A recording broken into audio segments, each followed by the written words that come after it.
So, like, what director do you think is your biggest influence? Um, Influence as in Like, when you're writing a script, what is in, like, what director do you think you're leaning most towards when it comes to, like, inspiration? Like, obviously, you're not going to copy a director's style, like, right, beat for beat. But, even unintentionally, people take inspiration. right. So who do you think, like, you want, like, not necessarily want to resemble the most, but, like, who, like, has, like, qualities that you would want to have in your projects? There isn't. It depends on. It depends on what I'm writing, I guess. Um, because there isn't really a single director who inspires me the most. Okay, all right. Here's a better way to ask the question. So, like, let's say you've been tasked to write a, like, 5 minute long short film about, like, two friends fighting. That's a pretty, like, that's not a super specific, like, fist fighting. That's not super specific, and I feel like it's broad enough where you could, like, pretty much tap into any director. If you had to, like, write that, what director do you think would have the most influence in your mind, Um, even if it's unintentional? well, I'm trying to think of how I would do it and how that could relate to another director. Yeah. Um,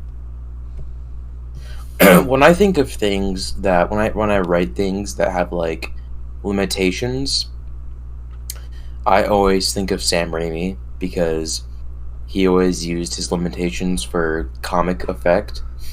So something might look cheap or something, but he knew that it looked cheap and you'd kind of poke fun of it indirectly in a way.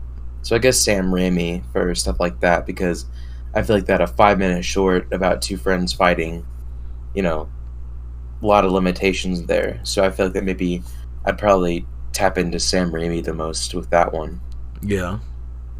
But I don't know. When it comes to um like directors who uh inspire like certain genres, I guess. When I think of like westerns, like Sergio Leone, and I really like the way that Stanley Kubrick directs as well. He's just a very particular kind of director. It seems like just from his appearance, you can look at him and he just looks like a really angry fella, Yeah. But I don't know. I guess that, like I said, it all depends on the project. Like this project that I am currently writing, it's kind of like the Coen brothers and Wes Anderson. Those are kind of what I am. That's kind of what I am inhabiting right now. But with the feature that I am wanting to write, my biggest inspirations are Kevin Smith and Greta Gerwig. So, like I said, it just all depends on the project and stuff. And it kind of depends on the movie that inspired me the most for that project, Yeah. So, like, with the feature, how I forget how it's worded in the industry, but it's where, like, when you're pitching something, they're like, all right, this movie meets this movie. So my script idea is it's Clerks meets Lady Bird, kind of, in the that's comedy. for the feature, right? Yeah, that's for the feature. Yeah. And the pacing and the humor of it. But yeah, I mean, I kind of I don't know. I don't think I've really done that yet. Like, to, like, try to, like, have two movies be like, like, just like kind of explaining it using two different movies, like this meets that, because the scripts that I think of, like, try my best not to, like, have any, like, not, obviously you're gonna have some type of influence, but I don't like my stories to be influenced by other stories, I guess. I don't know, but again, like, it's kind of hard to avoid that since oh yeah, it's just a subconscious. Yeah, because I remember you were showing me AC and I was like, That's kind of like E.T. a little bit. Yeah, I mean that was You're like, yeah, and like the thing is, that was just completely coincidental because I've never been a big ET fan. I think I've only seen yeah, it one time. The only thing that's really had the only thing that had like similarities were the name and maybe like the concept, I guess. But even then, the right. concept is kind of a Well, stretch compared to it. I don't think that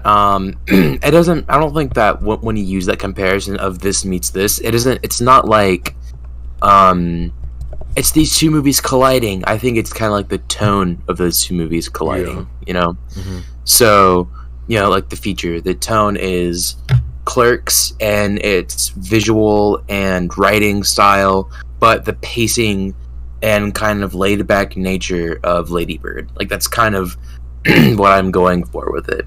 Yeah. But what do you think, like, if you had to, like, pick one director that, like, obviously, we already kind of talked about inspiration. Like, what director do you think inspires you? Not in the sense of, like, inspiring your personal work, but, like, just, like, not necessarily motivates you, but, like, you think, like influential you. Kind of, like... Yeah, like, personal influential, not, yeah. like, project influential. Definitely David F. Sandberg. He started out making short films with his wife. And if they're all on YouTube and they're all really well made, but he makes these really good short films, these really good short films with his wife, and he made this one called Lights Out that got really big, and eventually some producer approached him to make a feature out of it, and he was like, heck yeah. So he made a feature with it, and then they got James Wong to produce it. And then because James Wong was tied to the Conjuring universe, that led to David F. Sandberg directing Annabelle Creation, which in my opinion is the best Conjuring universe movie. And then after that, James Wong has had connections with DC, and that led him to directing Shazam, which is one of the better DCEU films. And then next is Shazam 2, which I think comes out. I think they moved it to this year. Shazam 2. But yeah, definitely him, just from where he started. Because, like, he started as an indie filmmaker, and now he is working in Hollywood. And I just think it's really cool, especially because his vision hasn't been tainted. Like, you can see, especially in his horror movies, the concepts of his short films kind of bleeding into his two horror films, and even to Shazam to a certain extent, because there's like, you've seen Shazam, right? I haven't finished it, but I've seen bits and pieces of it. Have you seen the boardroom scene? No, I don't think I have. Okay. I might have, but I just don't remember. I don't know. It's the horror-esque scene, and yeah, and it's pretty good. You can just see his horror kind of roots kind of bleed into his films, and I think it's really cool how, despite is most of the time, the reason why the MCU hires all these indie filmmakers is because they're not going to fight back. You know what I mean? Like, yeah. They're going to be like, all right, you went from independently funding your films to this $200 and something million budget film. They're not going to get any pushback because, they're from the bottom, now they're at the top. All of a sudden they don't want to ruin it. So the fact that he has his indie roots and is working on big Hollywood productions without any studio interference, I just think it's really neat. Yeah, for sure. Also Chris Stuckman.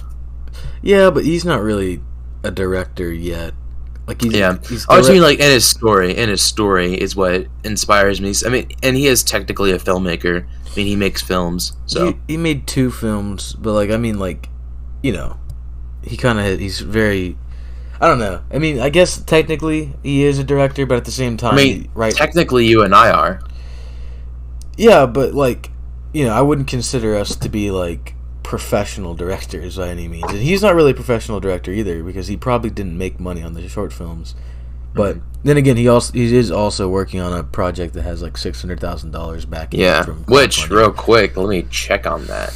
See how, in case you are unaware, Everyone's gonna be unaware. Chris Stuckman is a YouTuber, and wait, is it Indiegogo or is it GoFundMe? No, it's GoFundMe. He's a YouTuber who is making a feature film that apparently it started off as being like a $30,000 film, and then it got pushed back because of COVID and some other complications. And so pretty much he was like, you know what, I want to make the film I want to make. I'm gonna do a GoFundMe, and it ended up becoming the highest funded, I guess the way you phrase that. Yeah, the highest funded horror film on Indiegogo. Yeah, and I think it's at 600,000 right now. Is Maybe it? or either $500,000 or 600,000, somewhere in that range. It was I think it was at 555,000 last time I checked, but it's probably above that now. Yeah, I feel like, I mean, yeah, it is kind of like, I guess would be a good example of like inspiring, but I really meant like directors that inspired like you. I mean, then again, he technically is a director. Personally, I don't know. I mean, I kind of feel like I don't really like ever have like a specific single director that I look at as like inspiring, because like I'm always changing. Like one moment I'm like a big Tarantino fan, then another I'm a Nolan fan. Like I was like number one like in my mind, and I feel like the number one spot is really who inspires me the most right now. I mean, it's not really, it's kind of up in the air, but yeah, he's at a little over 600,000. Yeah, that's really sick. Yeah, I'm trying to see here. What was his goal? He had $200,000 extra goals. Goal, I think. Oh, yeah, but like so he got the named actor goal. Yeah, named That's actor. awesome. He also got the CGI thing, and I think if he gets to 700,000, he'll be able to. No, he got the dream location thing as well. He'll be filming at the shop. Okay, so his original goal was, it was his original goal was $250,000. So, because he reached it within, or even not even in 24 hours, he did it before that. He made these stretch goals. So $400,000 practical effects, SMFX featurette, and then if it surpasses $500,000, 2 dream locations and a screener watch party, and then $600,000 named actor, car upgrades, commentary track. So the only ones, and there's a week left, it seems like. There's a week left. So there's 750,000 extra shooting day, abandoned house, plus backer Blu-ray slipcover. And then if they make $1 million, Animal Wrangler second camera, new backer exclusive poster. So I like he just randomly threw an Animal Wrangler. It's like, you know what, if we had $1 million, we're getting a tiger. no real reason. There's like this super scary scene, and there's just a tiger in the background for no reason. Like, whoa, there's a tiger! They're filming at a zoo, right? Isn't that one of the locations? Or not? I don't know. I know the Shawshank Redemption prison. Yeah, the Shawshank Redemption. I think it's zoo. Abandoned amusement park. No, it's an abandoned amusement park. Yeah. I mean, but anyways, it's pretty cool.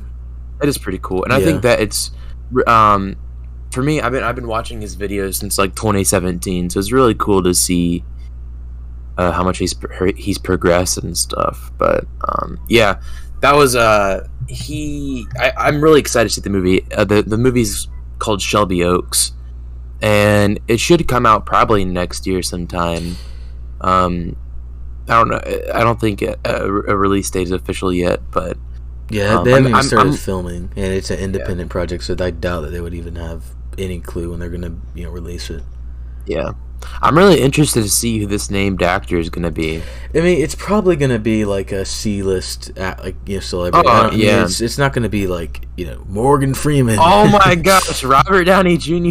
is in Shelby Oaks. Whoa. Yeah, like it's probably gonna be someone that nobody's heard of, but it's like a legitimate actor, which I think is the whole point. It's like an actual actor. Which is like, I feel like that's probably the biggest problem with independent film is just finding actors. Like, we can't even find one actor. We have one guy, and even then, it's like he will only do it if we have. Well, it has a lot to do with our location as well. Yeah, I mean, we're not really in a film predominant kind of community. Well, no, here's another big issue is like a lot of people who do want to become actors are often with unions, and that's a whole other whole other complicated thing that we would have to, learn about. And not to mention, most people who are with like acting unions and stuff are in college, and we're not even out of high school yet. So I don't know. I mean, I feel like once we're in college, we'll for sure be able to get more actors, just because people are obviously, there's like courses specifically, like you can major in film and other arts. So like I wouldn't be surprised if we could find a couple people, but yeah, I don't know. But I do hope that the Shelby Oaks ends up being good, because it's like, obviously there's been YouTubers who've made films before, but I've never really seen a YouTuber like him make a film and it be like really good. Other than that, the director guy made Shazam. I forgot his name already. David F. Sandberg. Yeah, but like then again, wasn't he just doing short films? Yeah, he was just doing short films. See, like that doesn't even count. Like I feel like that's not a YouTuber. Chris Stuckman is doing like movie reviews and stuff, and he said like when he first announced it, he's like, "Yeah, I'm doing movie reviews," and that kind of puts like even more pressure on it, because if you're a movie reviewer and your movie sucks, that's kind of like the most ironic thing of all time. But. Yeah, I mean, I doubt it will suck though, because with the short films that I have seen of him, no, I've only seen the one. Now I think about it, I don't think I've seen this first one. I haven't seen the other, Auditorium 6 or whatever it's called, but yeah, I've only seen Notes from Melanie, I think it's called. And that doesn't even feel like a short film. It feels more like a sketch, really. Yeah, like I feel like a short film. It should have some type of story structure, and there was story structure, but it was really just. It kind of felt like a sketch, really. I don't know. Yeah. I mean, technically they're the same thing, but it didn't feel very filmy. Yeah. Definitely not very cinematic at all, because it was just handheld shots. But all right, that wraps it up for the first segment, and we'll be back.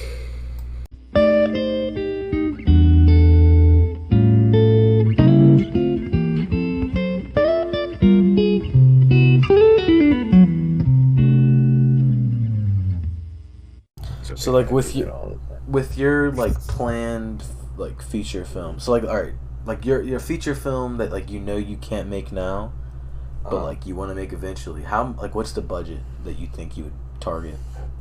Gosh, that I really want to make. Yeah.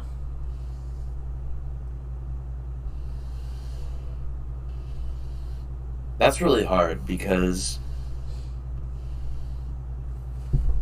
Like that, like with dream projects, I don't really think about budget.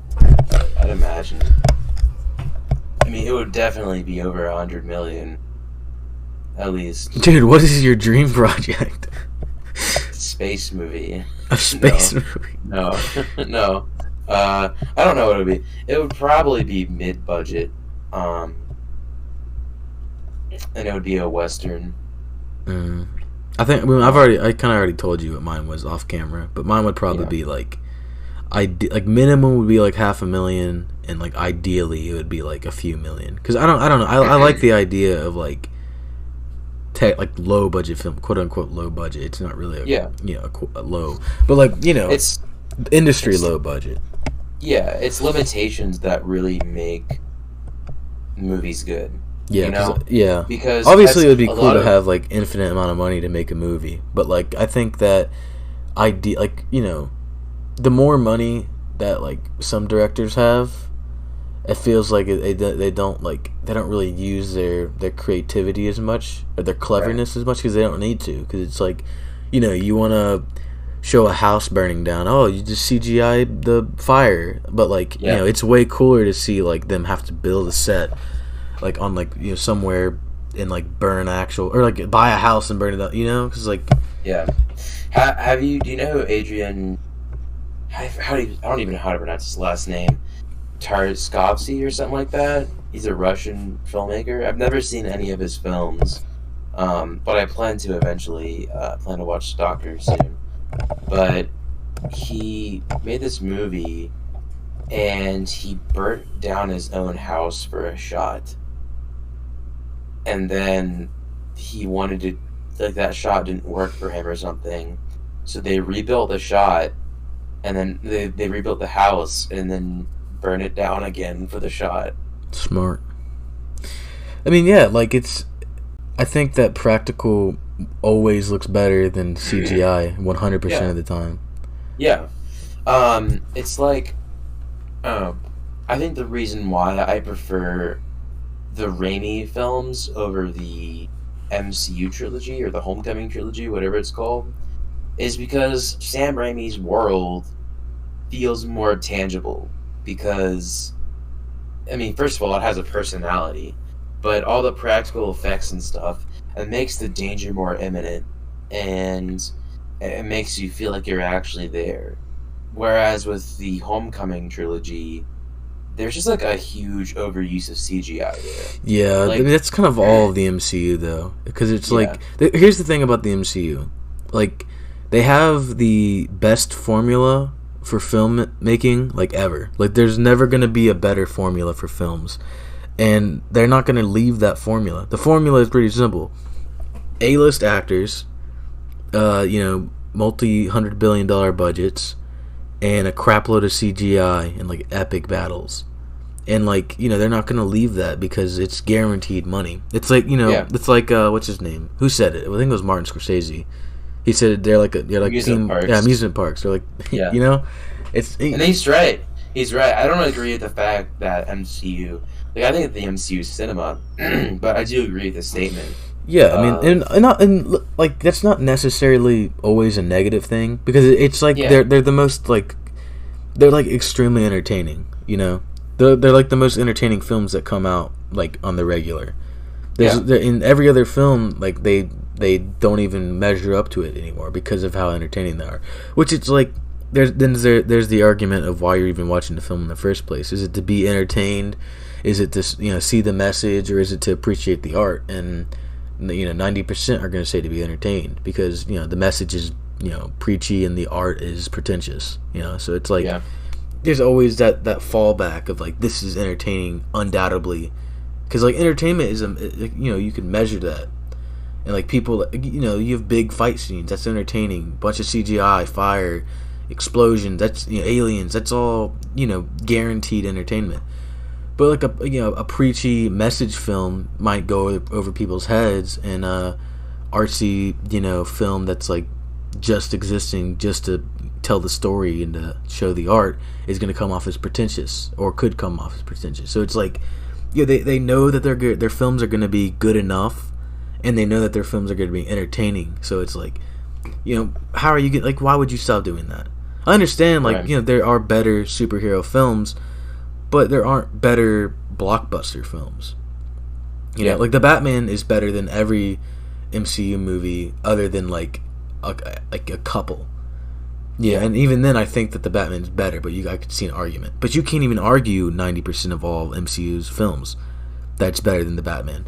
But then again, who makes more money? Well, it's technically the MCU because they have more films. But I'm pretty sure that they're pretty close, and the MCU makes way more movies. Well, Marvel right. makes way more movies. What's the number that the Batman's at right now? I know they've went pretty high, Yeah, but they're it's at 500 million right now. that's crazy, man. I mean, obviously Marvel's had more successful films, but like that just shows how like easy a cash grab it is to make a Batman film. Yeah, Because it's like I'm super pleased with it just because. I mean, it could have easily just been an easy paycheck, yeah, for any director. But we've talked about Batman so much. I think we should. yeah. Uh, I wasn't trying to make that a thing. You just you did that. It's your fault. But anyways, back to the MCU. I think that other films deserve more recognition, but I mean, it's really just really your ideology is what determines your opinions on this. Are you yeah, more like, are you going to be fair? Like by fair, I mean, are you going to be like idealistic where everybody gets their shot, and like even if another person works harder, everyone gets their opportunity? Or are you going to be more like, I guess, capitalistic, where it's like the MCU deserves to be there because the MCU puts in the money, time, and gets the actors? So it's really just that. I could see why someone like Martin Scorsese would say not necessarily negative things about it, but like kind of condescending things about it, because he is like a. He's been in the industry for years. Yeah, he is the industry. Like, he is the gold standard. And he deserves to say that type of stuff. I mean, not Goodwill. I was about to say Goodwill Hunting. Dude, if he made Goodwill Hunting, it would be a completely different movie. Goodfellas, Taxi Driver, The Departed, The Irishman. What else?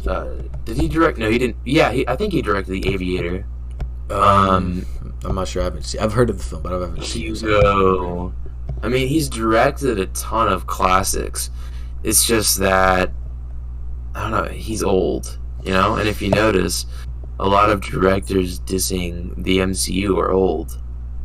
And I actually agree with them for the most part. Yeah, like, well, other than Ricky Gervais. He's not old. Oh. Well, Denis Villeneuve, he's like in his 40s or 50s, right? Yeah. To be fair, though, he's not, like, that's kind of the average age of a director. Yeah. Well, yeah, I side with the people who, like, I like the MCU. Oh yeah, same. I think that most of their movies are fine. Like, they all, let me think here. Like, their movies range from mediocre to pretty good. Like, there's only been 2 MCU films that I'd give above an 8 out of 10, and those are The Winter Soldier and Guardians of the Galaxy Volume 2. So, I don't know. I kind of like have this conflict in myself where, like, I like most of the MCU movies, and I give most of them like decent scores. Like, I've there's only been like 3. Well, let me think here. The only bad MCU projects were Thor: The Dark World, The Incredible Hulk, Captain Marvel, and What If Season 1. Like, those have been the only, like, truly bad MCU things. But everything else is kind of like, to good, you know? You know what's really strange that I've noticed? Like, people are, like, self-guilting, like, when it comes to, like, Marvel. Like, I've seen so many people online that are like, I feel so guilty for watching this movie because it's, like, hurting, you know, the film industry. And, like, that to me is the dumbest thing. Because it's like, you know, the Oh man, poor me. I watched Spider-Man instead of watching an indie film. Oh no! Like, dude, that's the dumbest thing to, like, because, like, it's you like what you like, and you shouldn't, you know, be, you know, ashamed of that. If you like Spider-Man, you know, Homecoming, you shouldn't try to jump off a building because you didn't watch, you know, like, some weird Reason pretentious of suicide. He watched Homecoming.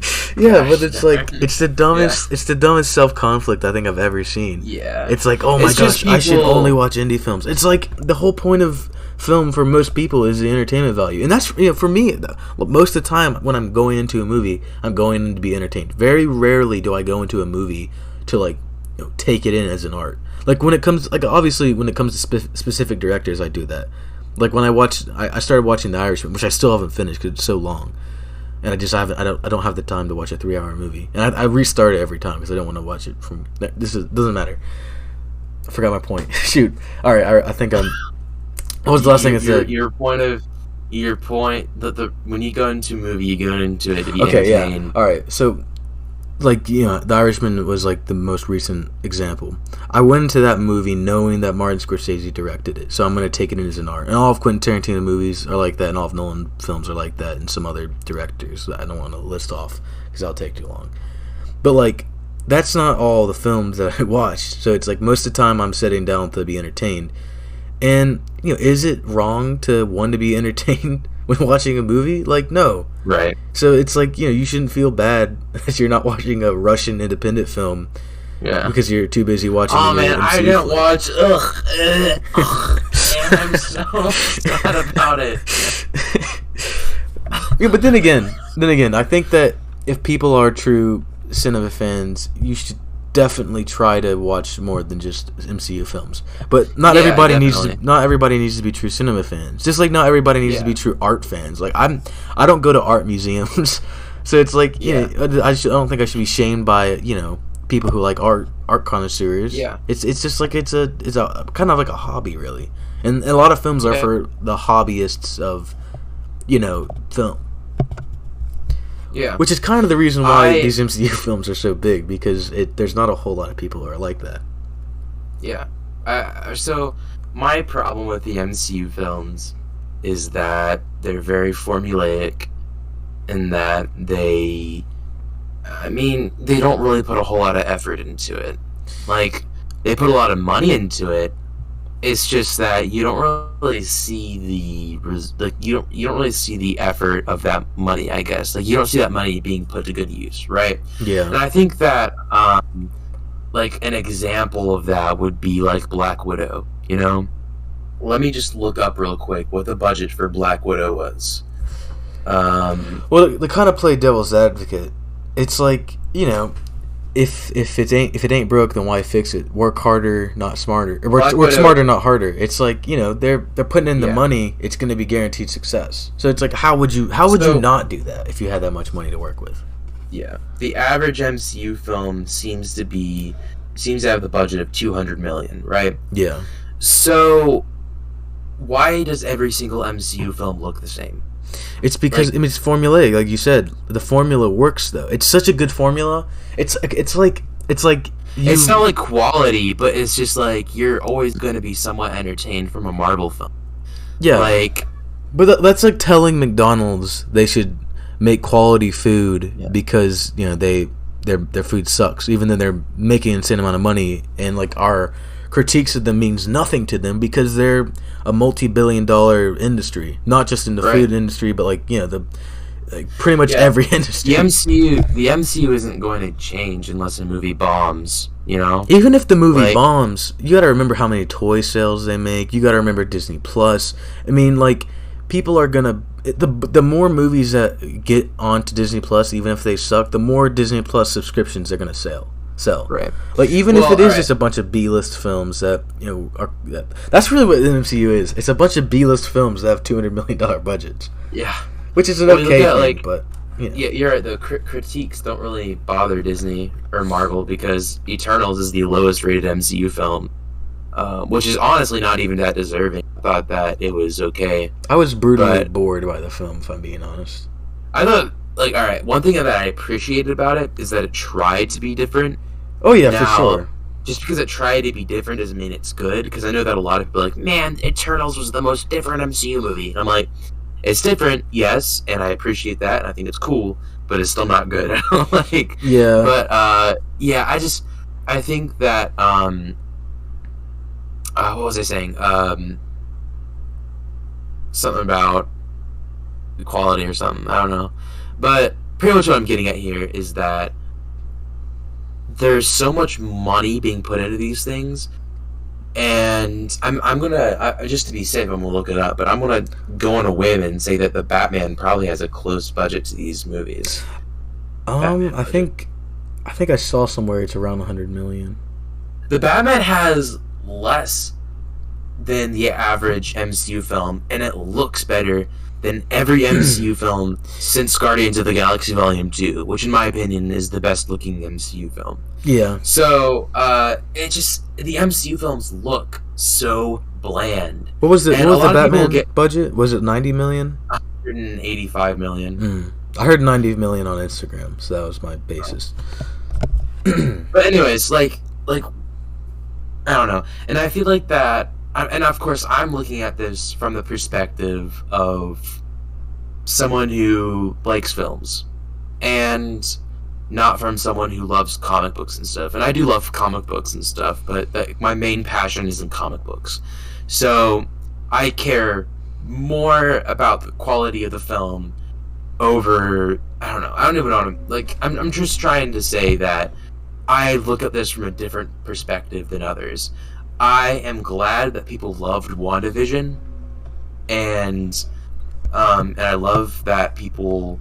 Well, I don't love Wanda fans because they're really stupid and annoying, but I'm glad that people enjoyed it, and I do appreciate WandaVision's themes, but it's not good. It really is. I struggled to watch episode 1, and then I went into episode 2, and like it was just like I didn't want to even like it was just so boring. Alright. Everybody's like, "Oh, it picks up in episode 3 and 4." I'm like, I don't care because the episode Okay. 1, 2, and 3 were boring.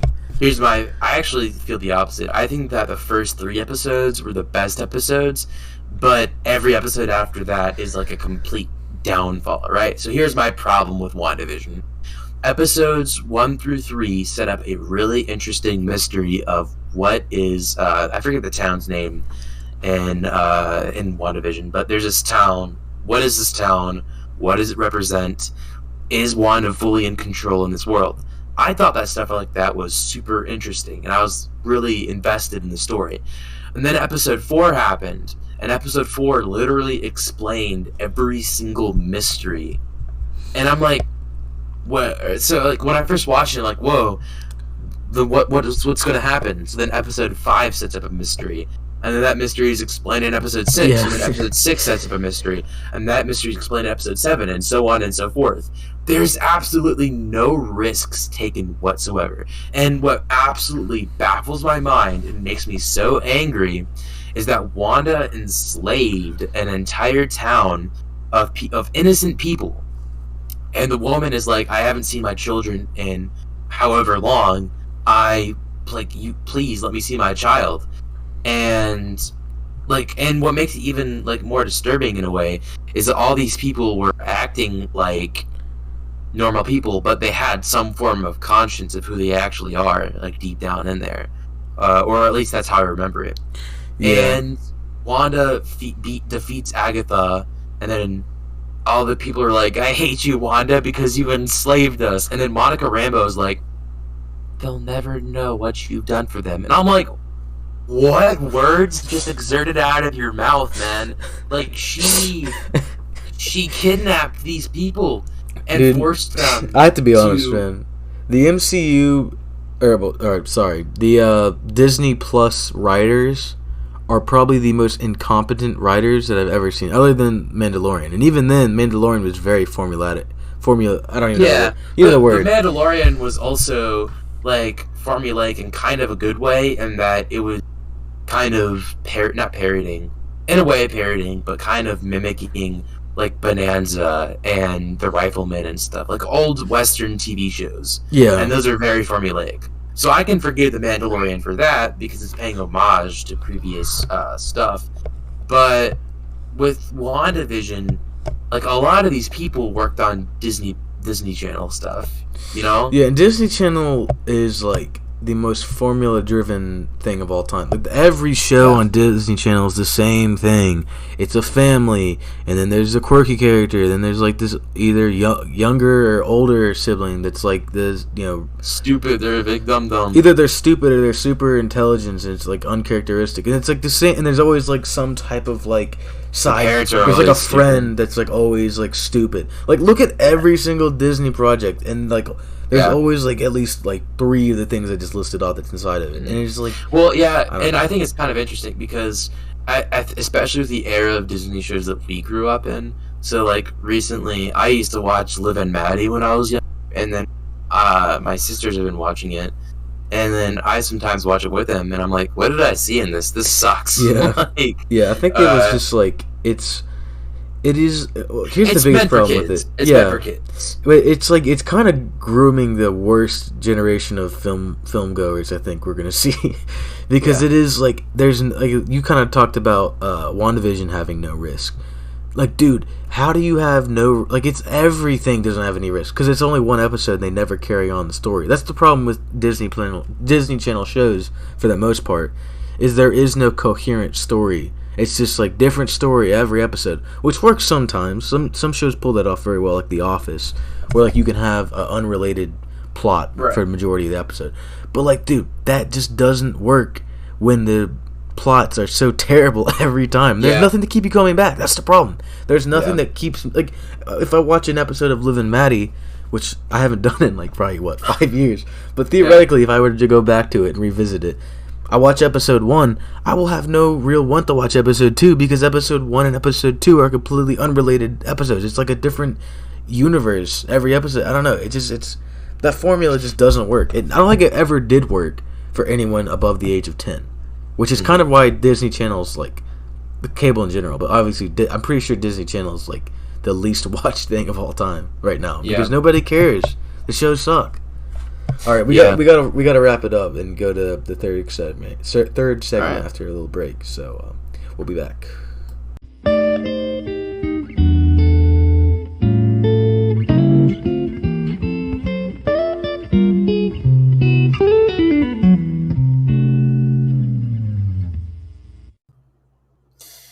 There's a little bit of an audio issue, so we'll have that fixed by the next episode. It kind of sounds like it's like double. It's not. It doesn't ruin the experience by any means. You should definitely still listen to it, but it does sound a little bit funky. Just wanted to address that. We'll have it fixed by episode 3. So, like, in your opinion, what is like your favorite industry pushing film? Like a film that like does something that no other film has done. Because like there's a lot of films that do that, but like they often suck. So like a good example would be like High Flying Birds. I think that's what it's called. It's a Netflix film that is made completely on an iPhone, and it's not a super complicated story. It's about an NBA, a fictional NBA like a walkout, or what's it called? I don't know what the terminology is for the NBA. Lockout, I guess. And it's about an NBA player and his agent. And so his agent is like trying to get him to do this basketball related event at this small basketball like youth basketball thing with this other basketball dude who's having like beef. That's pretty much the whole thing. And I feel like what it did was it's by no means my favorite film, but what it did was extremely impressive because it just used an iPhone, I think 8 or X, one of the two. There's another movie. Yeah, it's made by the same guy, but and like what he did was made an extremely competent film with an iPhone, which is like super cool, and it was 10 times better, what I've heard, than the first one he did because he's done it twice, the one that you're talking about. But Unsane? Yeah, Unsane. He did both of those. But like, it's not an extreme. If you're a basketball fan, which I'm not, I mean NBA fan, but not just basketball. NBA fan, you'll definitely probably find some entertaining value of it because it uses a lot of technical terms in the business that like I don't know anything about. Not just like the rules, but just like individual like issues that these athletes have to deal with. But it's definitely an extremely competent film, and it was done 100% on an iPhone, which is just crazy. And like it's kind of cool because a lot of like these limitation films, like where they're like, I guess experimental. I'm not even sure what term to use. Like films that like do something different and unique. Right. A lot of times you can like, there's a lot of flaws with it because of their limitations. But this guy did not, like, he made it to where it was still entertaining. Because, like, you couldn't film, like, in dark areas, for instance. So the entire film was during daylight. Lighting was, something that he used a lot. Like, or natural lighting, was something he used a lot. Like, just, like, from window shots and everything. And, like, that's just, it's so cool to see somebody do something like that and it still be, like, just as good as other, films. Like, even if it was made with a normal camera, it probably wouldn't have been as good, which is very rare for those type of films to do that. Right.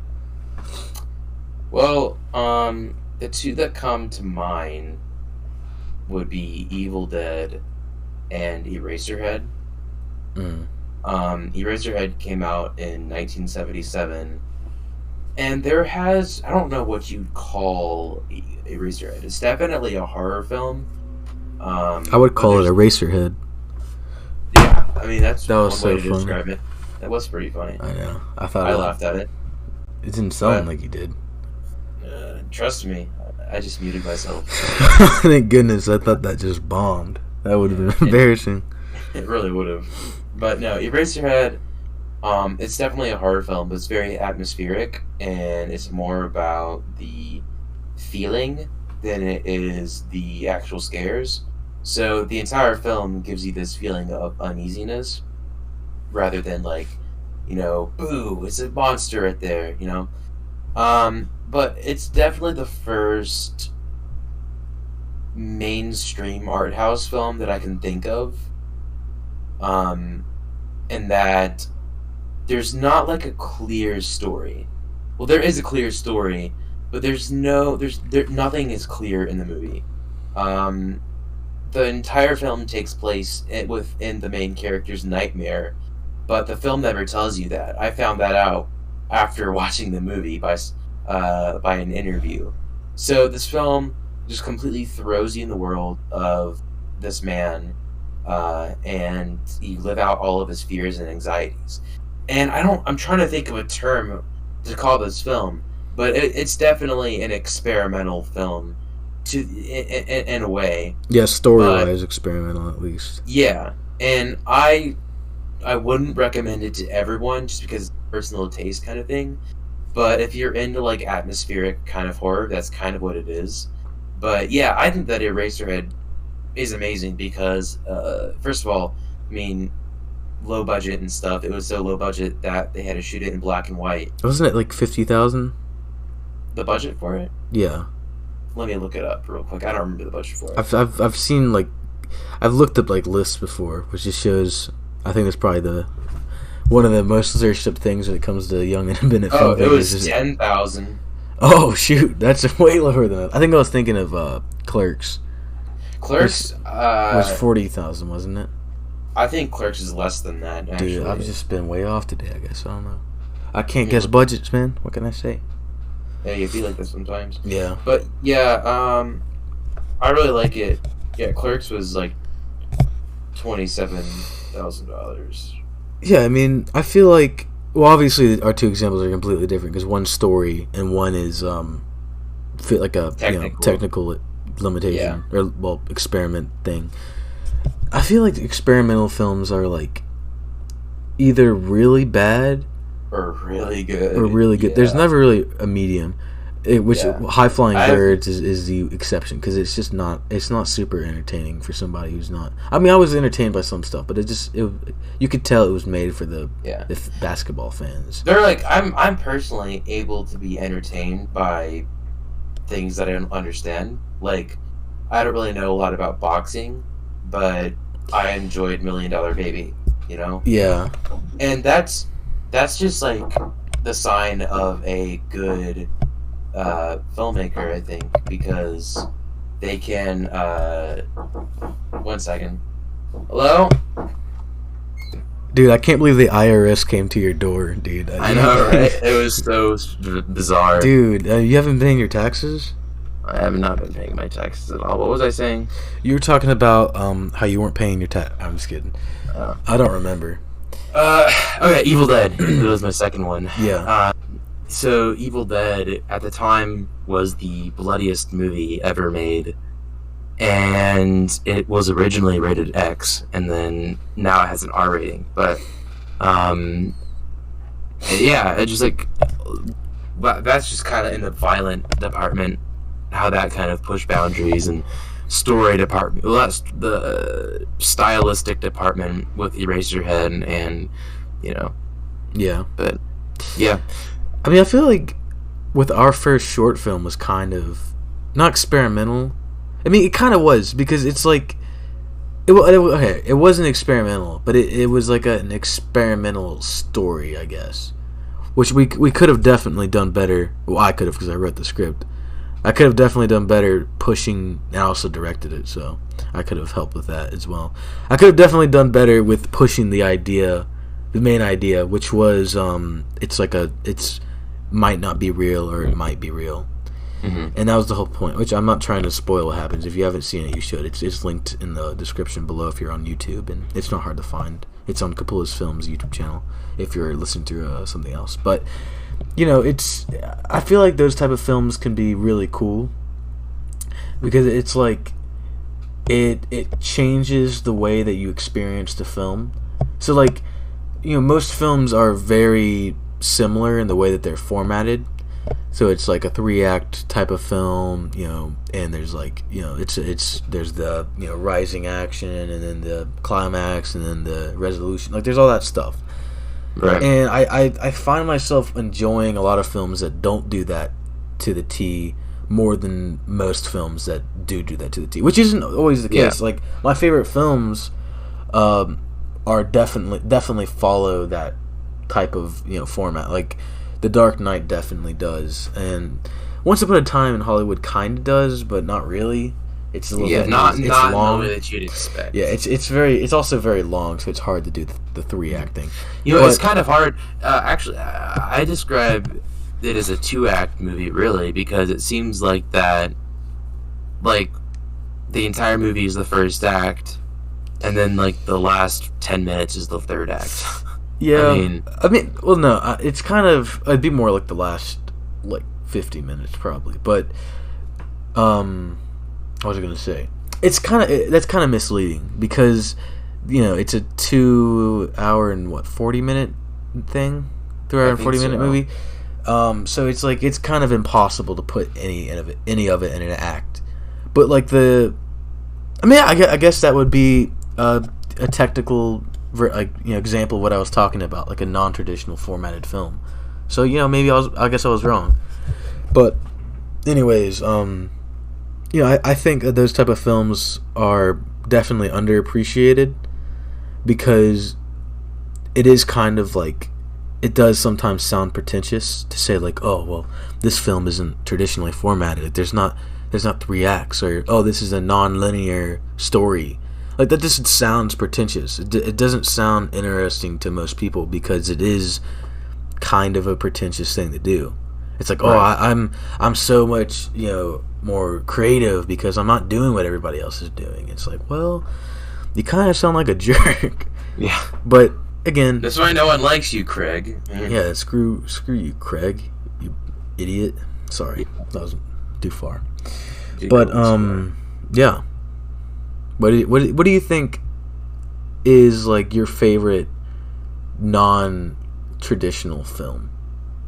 Like you obviously have given 2 examples of like films that like push the boundary, but non-traditional films don't always push the boundary. So like if you have like an honorable mention, because you kind of said the number 2, your top 2, but I would say, I mean, Eraserhead would definitely be my favorite, but I don't know. Let me think real quick because I do have an answer I could give, but I want to think of other films that I have seen before I give.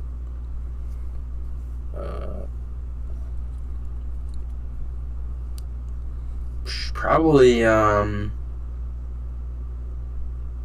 Lady Bird would be one, because Lady Bird is it feels more like I guess a lot of people describe it as indie pacing, which I think is kind of a stupid term, just because like literally any single film could have that kind of pacing, but it feels less like an event happening. So like, for instance, The Dark Knight, the entire point of The Dark Knight is to stop the Joker, Yeah. But that point is reimbursed a lot because Joker is doing all these things.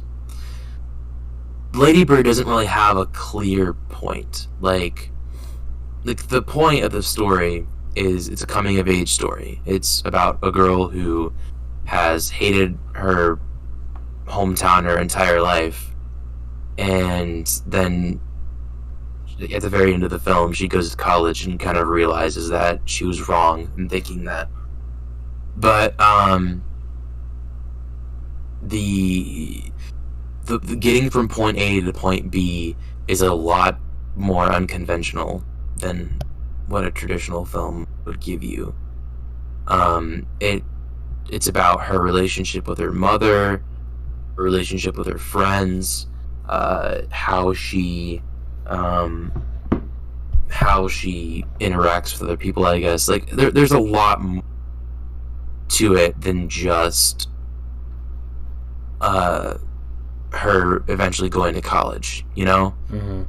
So it's, I guess a way to describe it, a lot more about the internal conflict than it is the external conflict, because a film like The Dark Knight, the main point of The Dark Knight is the external conflict of stopping the Joker, whereas the point of Lady Bird is the internal conflict of finding self-purpose, I guess.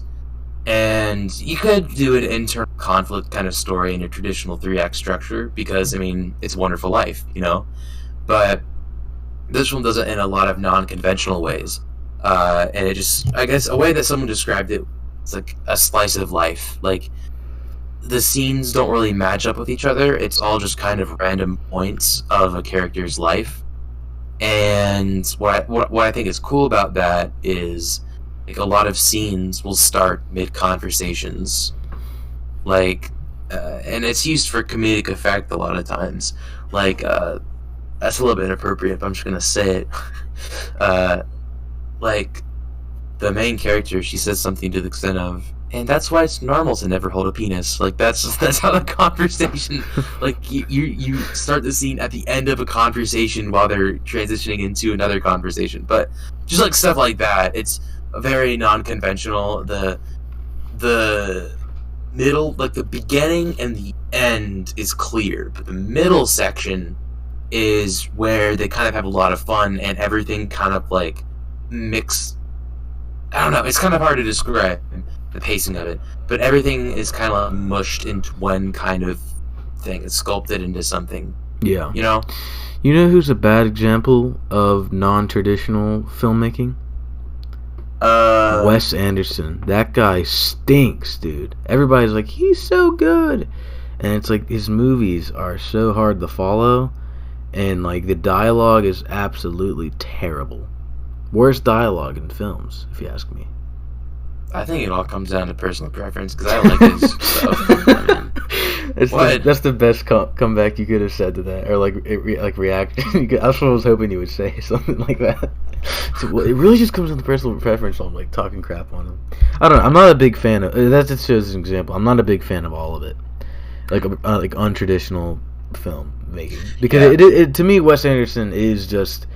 It's so hard to follow, so it ruins the entire premise of it, in my opinion. That's just my personal opinion, because objectively it's a bad film. I watched this one movie called The Florida Project, and it is a 2-hour movie that has absolutely no plot structure whatsoever. It sounds terrible. I was entertained by it. I thought that it was fine. And Willem Dafoe is in it, good old William. But, is it William or is it Willem, man? It's Willem, but so I call him William. Why would you say something as a joke? Like that? As a joke. You know, I struggle with saying his name correctly, dude. And you're gaslighting me. I'm so sorry. I didn't mean to gaslight you. I'm sorry. Stop gaslighting. Sorry. Okay.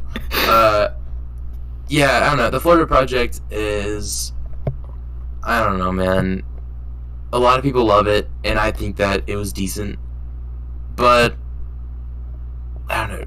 2 hours is a bit long for a movie that has no structure. Like, I feel like 2 hours is a bit long for 90% of all movies, because 90% of all movies are definitely not on that level. I feel like there are a lot of films that are coming out that are longer than what it used to be. Like, it used to be like an hour 30 is like the gold standard, but now there's so many movies that are so long and they suck. Yeah, it's like a lot of movies used to average like an hour and a half. But I've been seeing a ton of movies that are nearly 3 hours long. I mean, dude, back in my day, movies were only about like 5 minutes long, and they were black and white, and there was no audio because we couldn't record audio yet. Yeah, and it was really just a way for magicians to show off their magic tricks. And it wasn't really exactly movies. Back in my day, they would get hung for witchcraft. Yeah, man. Back in my day, you know, I really do want to watch one of those old like films from back in the day. HBO Max. No. Let me finish. Like that are like in theaters, because one of my favorite YouTubers, Austin McConnell, he made a video about them, and like he explained it, like why they're good. Like if you just watch it by itself on like a streaming service, you're not gonna like it as much as how it should be experienced, which is in a theater with a live either orchestra, pianist, or band. Because then like he explained it like there's a lot of improvisation. That was a weird way to say that. And there's a lot of like, you know, like the audience interacting with the instrument player. You know, that's Right. the musician, and Yeah, like yeah. it just sounds like it would be a cool experience. It's like a stand up type of thing. But Yeah. that was a random side note. But Yeah. still, Actually, I've been playing a lot of Red Dead 2 recently, and I just been thinking about stuff like that, about like how that would work, like seeing a movie like that, because yeah, music was live and stuff, like, because like, oh yeah, that's also a plot point in The Power of the Dog, which I watched recently, where Kristen Dunst's character used to be a pianist for movie theaters and well, stuff. So I thanks don't know. for I think spoiling it. I'm so sorry. There's a really funny review on Letterboxd. Mild spoilers No, no, for. sorry. Just tell me about it afterwards, then, because I don't want It's kind of funny. It's kind of funny. to. But Don't share it. We don't want to know. my bad. My I'm B. sorry. We'll forgive you in the future. Yeah. All right. Well, we gotta wrap this up, man, because it's because we have to contractually. Yeah. The IRS is after me, and Yeah. I mean, they're knocking on your door, because yeah, it's a whole conundrum, and we gotta sort it out because yeah. tax fraud is not a joke, and neither is identity theft. Jim. I knew you were gonna say that.